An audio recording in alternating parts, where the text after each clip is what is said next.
Good morning, folks. I am down here on the St. Mary's River. It's a river right off of the Potomac, and we are doing some fishing today. I'm down here with Brady and my dad. However, they are going to be focusing on crabbing. I just put in and they're getting situated and about to start heading out this way. We are going to be targeting rockfish, white perch, might even luck into a speck or a puppy drum, but basically right where I'm fishing, there's a bunch of oyster balls that have been put throughout the shoreline here, and that's a nice blow up in there. Wow, there's a lot of fish in there. There's a fish. What is it? Got one. Nice fat white perch.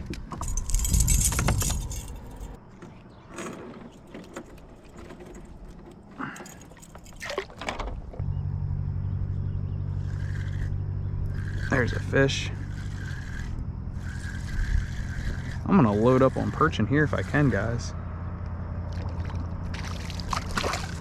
Yeah. Okay.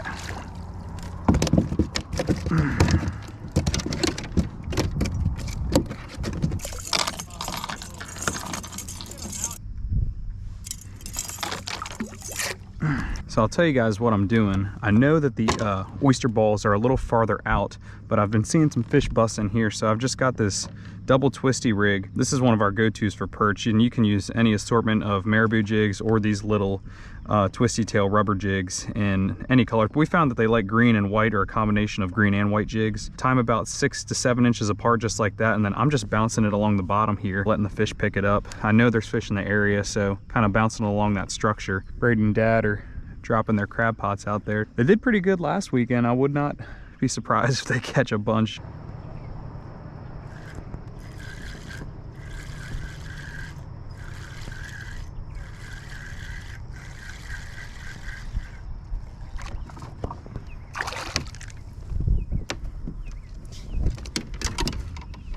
I didn't even think I was recording, but just got a fish out here. I'm hoping I can find some rockfish, but I do not mind stacking up on some perch at all. So I got 2, that's my 3rd. I'm hoping by the end of the day I have a stringer full of fish, because I want some fresh perch to eat.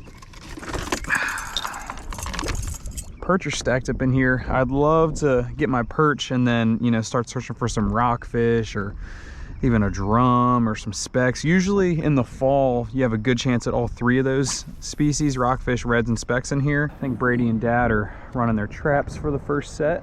They've let them sit for about 15-20 minutes now, and hopefully they got some crabs. Most of these oyster balls are from this pole out and kind of along these danger buoys out here. That was 100% a rockfish. Wow.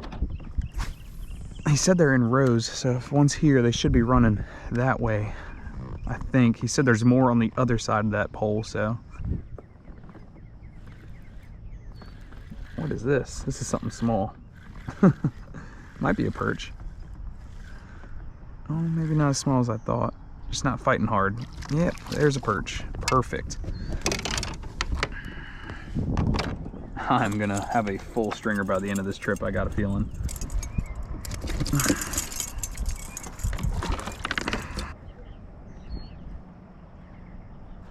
There he is. There he is. There's a good perch. That's a good one right there. All right, that's 5 perch. So I was just casting out and I snagged this oyster clump. So basically this is a good example of what all of this bottom is in here, is these oysters. And they've made oyster balls, so these oysters are growing on these oyster balls, and there's a ton of them scattered throughout this area, which draws in bait, draws in fish like perch, rockfish, all the other fish I've been talking about. And if you can find an area where you know that there's oyster bottom or structure like these oyster clumps, it's a great area to target. The water in this river is absolutely gorgeous. It's super clear, great conditions. That's a testament to what these oysters can do for the bay. There he is. There he is. That's a nice perch. That's a big one. I'm keeping that one, giving the other one to Brady for bait. Okay, buddy, okay, buddy, okay, buddy. Let me see what you got. Ooh, ooh, ooh. Dang, that's one run. How many pots do you guys have? 27. So basically half. Half of them had. Half had a keeper. There he is.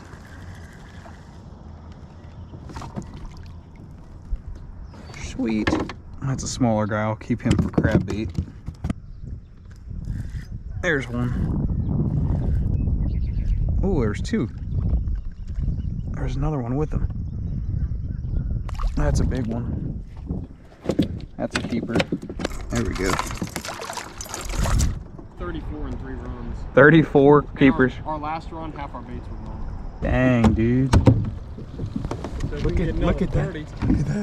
That one's a giant. Dude, we have a lot. Dude, the one in there that was on top was a like jumbo. Literally, like there's 3 on top that are kind of on the smaller side of what we've caught. They're probably blocking it, but dude, they're all like nice crabs. Dang. We're gonna have a bushel easily. All right, I got a perch for you. The white perch is the goated crab bait. Like, it works way better than chicken necks. I don't care what anybody says. We've been out here for, I don't know what, probably an hour and a half, almost 2 hours. And I'm doing pretty good on the white perch, jigging through here. And Brady and my dad have about 30 to 35 really nice crabs. So they're getting ready to run the pots again. I'm gonna tag along with them this time just to show you guys kind of what they're doing, their setup, and how nice these crabs are. So it's been fun. Hope you guys have been enjoying the video. We're gonna do probably a catch and cook later. They're getting ready to run them. I'm gonna head up there with them. But once again, we are on the St. Mary's River, and man, this river is bountiful with crabs and fish, oysters, you name it, it's got it. I love fishing this river. It's a little bit of a drive for us, but it's well worth it coming down here and having some great fishing and crabbing. Brady's pulling up to his first pot. They're each running about 12 to 15 traps each in a line. You guys can see the buoys going down. Dad's over there. Got a nice one? Yeah, that's a big one. The wind's blowing from the river from our left to the right, so the buoys are being drug this way. So Brady's pulling them on the left side of his kayak. That way he can see the trap coming up. It's not coming up from under his kayak where it can hit the kayak, the crab can get out. So always think about which way the wind's blowing and which way the tide is going when you're using drop traps and you're pulling them up. I've been saying it, I'm gonna say it again, the white perch is the best crab bait you guys can use.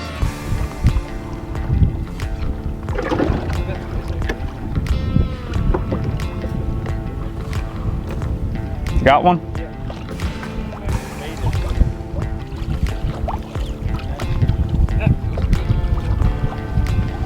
Small. Little guy. Yep, and a jelly.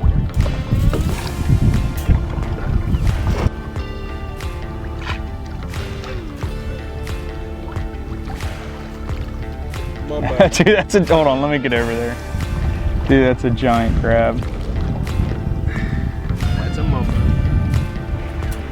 And that was fresh bait.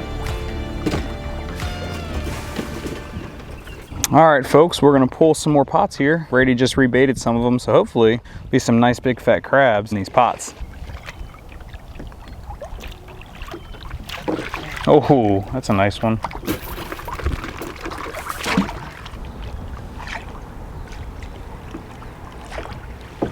Oh, dude, that's a jumbo.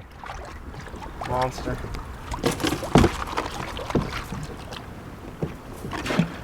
They're jumbos.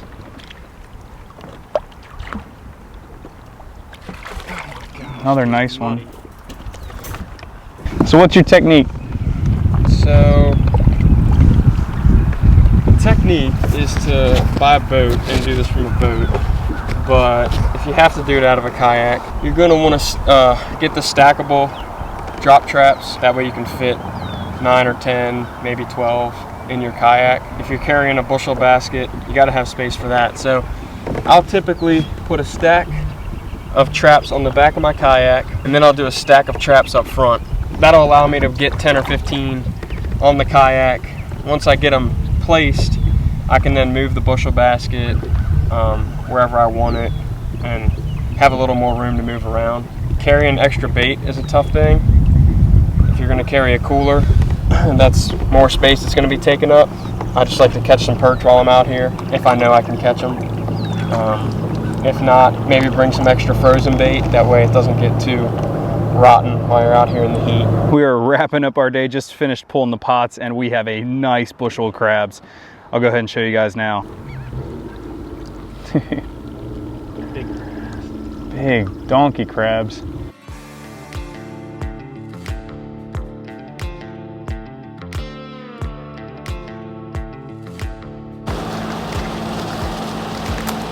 Always got a few crabs to get in the yard. So we got our bushel from this morning, probably about close to 60 crabs, and then we had some that we've caught in the creek in the neighborhood that have been in the live trap since yesterday. Got ourselves close to 80 crabs that we're gonna cook up.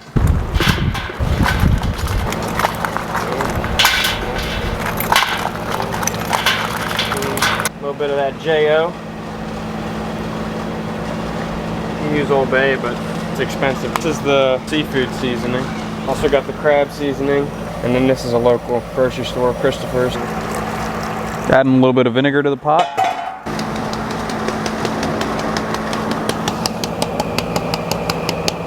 Coat them up. You want this pot to be steaming pretty good. One thing you want to make sure of is not to fill your water too high. You don't want the crabs sitting down in the water.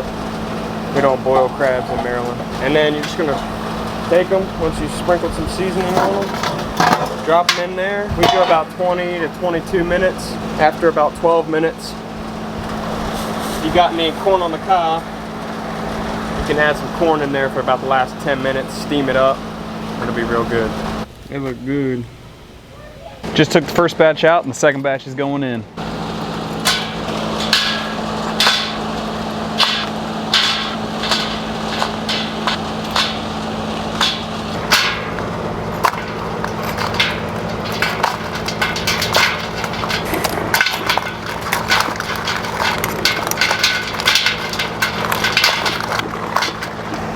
In the steamer, dude.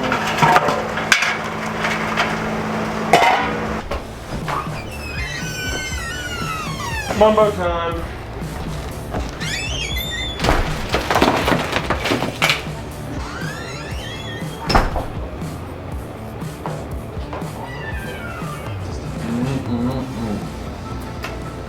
All right, guys, we just had a great crab feast and cleaned up some crabs, but I want to sit down and show you guys how I like to pick them. So this is going to be called the butterfly method.